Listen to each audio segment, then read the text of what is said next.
Drop it.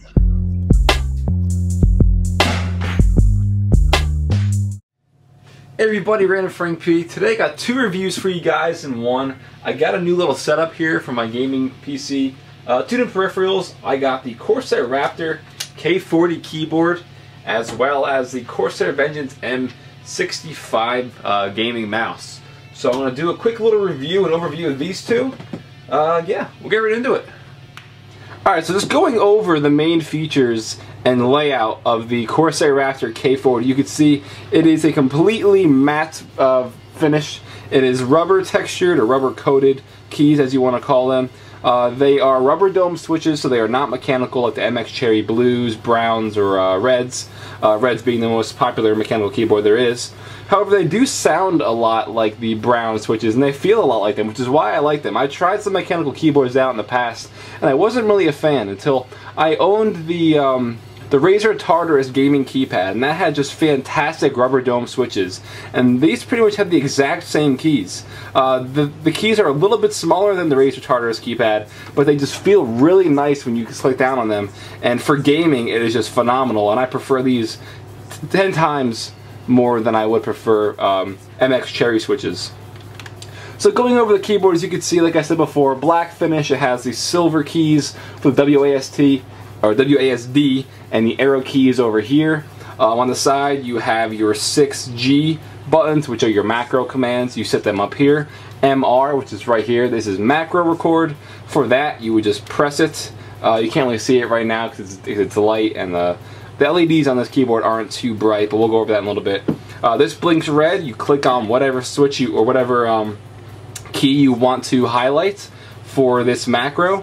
You click on it, you record your macro, and you click on MR again, and you've set your macro to that key switch. There are 6 total keys here, and there are 3 macro profiles up top, M1, M2, M3, which means you can have up to 18 separate macros set to just these 6 keys, so that's pretty good. Right here, as you can see, we have Windows lock button. This is great for gaming. You press that and it locks up this button, so if you're playing and you're trying to hit shift or control and you're trying to crouch, you hit the Windows key. Frustrates a lot of people. They have a nice Windows lock button to avoid all of that. Over here are your media keys. As you can see, it's nicely laid out on the keyboard for us, so you don't have to go into your computer settings. We have the mute button, volume down, volume up, stop, playback, pause, and forward.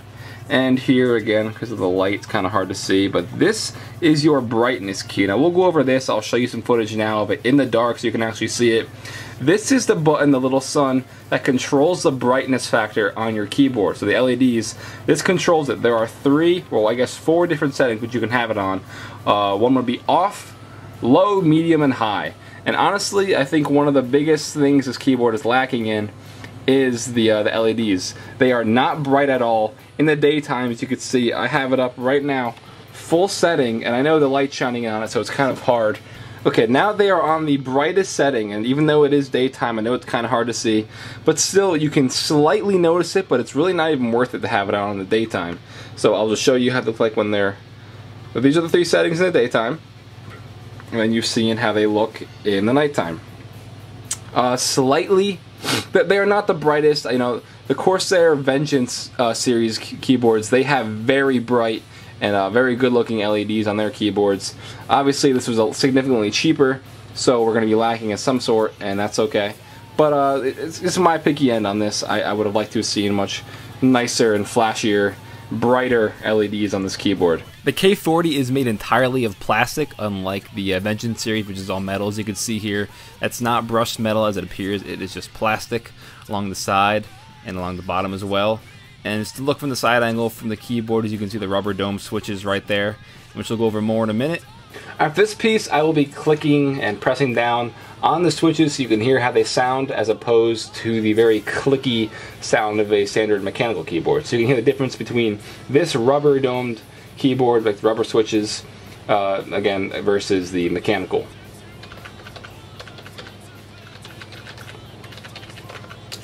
You can see very quiet, and it's a satisfying feel, and it really doesn't sound bad either. Sometimes when you're playing with like a red keyboard, the red switches, it's too clicky and it's kind of annoying if you're doing voiceovers.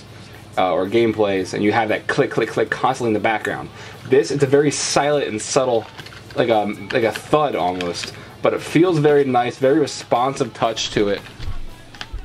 Alright, taking off the tab keys, you can see here, nothing really fancy, just an LED light down there and a little rubber dome switch thing, which is how your keyboard works. Not a lot going on, looks kind of cool though. And this is the USB connecting area. You know, it's just connected through a rubber USB cord, not braided, but that's alright. Now we're going to switch hands and go into the mouse review. Alright, now this is the Corsair Vengeance M65 gaming mouse from Corsair, obviously. I've been using it for about a week and a half, and I could say it's definitely one of the nice gaming mouses that I've ever used. And I haven't really used many, but still, it's a very nice gaming mouse. As you can see up top here, we have the LEDs. Oh, it's kind of getting blurry. Alright, we have the LEDs here indicating your DPI settings you can set in the software, which I will show you. This is your highest setting. You have 3 settings. You have the highest, middle, and low. You just toggle them by pressing this button here. The mouse, the scrolling wheel is pretty nice. You know, it has that really rubber feel to it. It's not like that the Logitech G504, I believe, where it's that constant spinning wheel you can set it to, but it's still very nice. On the side here, as you can see, we have 3 buttons. We have your sniper button, they call it, and your front and or your forward and backward button. And that's it for keys. We have 1, 2, 3, 4, 5, 6, 7, 8 keys, and they can all be set in the software to do separate things as well if you want to change like the profile settings again. And I'll show you all the stuff in the software in a little bit. So just looking around the mouse, you can see it's very nice. It has a nice metal back to it, or bottom, I guess, with these, I guess, 5, what do you call them? Feet, I guess. They are very soft rubber. This is to help you so you don't have a lot of traction, helps you slide around a lot easier. I don't have a mouse pad, I think they're pointless. I have just an issue Game Informer here, and it works perfectly fine. Haven't had any issues with it. On the bottom also you have your 3 removable weights that you can put in. It's honestly, it's not too heavy with all 3 of them in. Some people might take out 1. I haven't had an issue with it. But it's just a very nice looking mouse with a matte black finish, the metal base, I guess, and the blue LEDs. It really sets it apart, and it lines up perfectly with their Corsair Vengeance keyboard line. This does come in 2 different colors. Also, it comes in white and like an army green kind of finish. But I think the black, silver, and the blue goes well with what I'm trying to do here at my setup. And one last note, this mouse does have a braided USB cord, so it's not going to get, you know, torn or bit up or anything. Really nice, feels really sturdy. But now, let's get into the software. Alright, this is the software now you can download from their website. Just go and get their drivers and stuff, and then you're all good. Very simple, you know, not too difficult to figure out.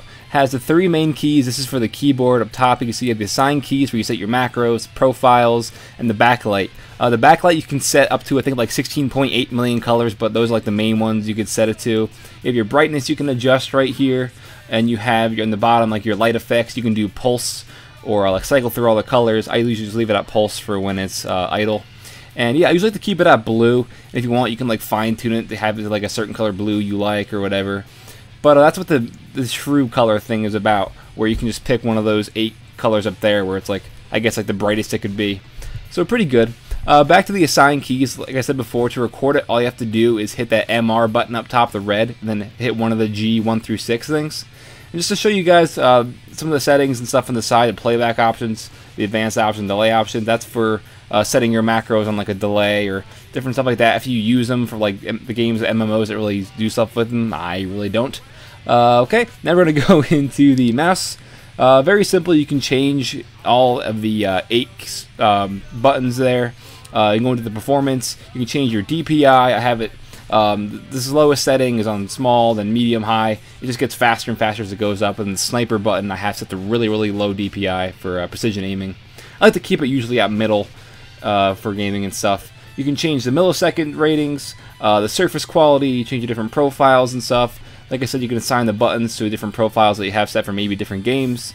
And same thing with the profiles, like I said. You can do certain games require different profiles. You can go and save that, import them there. Yeah, but you're going to spend most of the time in your assigned buttons and your managed performance for fine-tuning it. Let's go back to the keyboard like I was telling you about before with the macro. For here, you see I'm just going to record. You hit the MR for record and G2 just as an example. And I'm going to do something for you guys real quick. Let's just try like saying hey, I'll show it up. I'll show you how it's done, I guess. I don't know, I typed in hey right there. And I recorded it, I stopped recording. So I'm going to pull up Chrome. And I'll show you how it works. Like I said, MR, whatever key, and just type it in. And hit MR when you're done recording again. So I hit the G2, so I'll go up G2, and there it goes. It types in hey for you. And then, you know, it's pretty simple. That's all you really need to do to record a macro. I don't really use them. But if you're into that kind of stuff with MMOs, it's very simple to do. And yeah, and again, here I'll just show you the colors and stuff while I'm cycling through the software so you can see what it looks like. Yeah, your green, purple, blue, red, pinkish, kinda. Like yellowish, and like I said, there's 16.8 million colors you can do, so you can find one you like. Okay, if I had to pick one flaw about this mouse, it would be the choice of the button layout. And it's a pretty minor thing for some people, but it might be a big issue for people with smaller hands. I have pretty normal sized hands, and I have an issue when I'm playing, because I don't like putting my palm on this and then having to play like this, because then my fingers are going to overlap the mouse, as you can see, by a few inches. I mean, not a few inches, maybe like an inch or so. And it's uncomfortable playing like this. I don't think people play like that at all.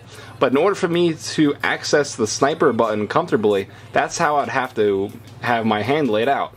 I play like a normal person, where you rest your thumb on the thumb grip right here, and you have your fingers on the top of the mouse. And if you can see, this is about a half an inch in front of my thumb, and it's just really uncomfortable and awkward to have to readjust during gameplay just to access this button. With that being said, I would have also liked to have seen these pushed back as well to compensate, having the forward button here and the back button right here, so that way I can maybe rest my thumb on the sniper button and just have front and back right at the rotation of my thumb here. Alright, well, thank you everybody for checking it out. I hope you enjoyed the review. I know it was kind of up in the air. I ran into a lot of problems while editing this. But yeah, that's my review of the Corsair Raptor K40 keyboard and the Vengeance M65 mouse.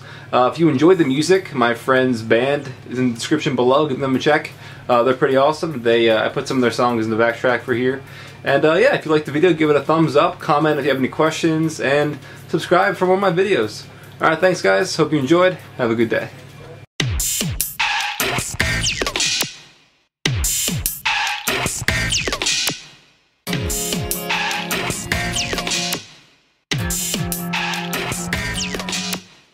I got my crack on, I got my Petron, I wanna rock tonight.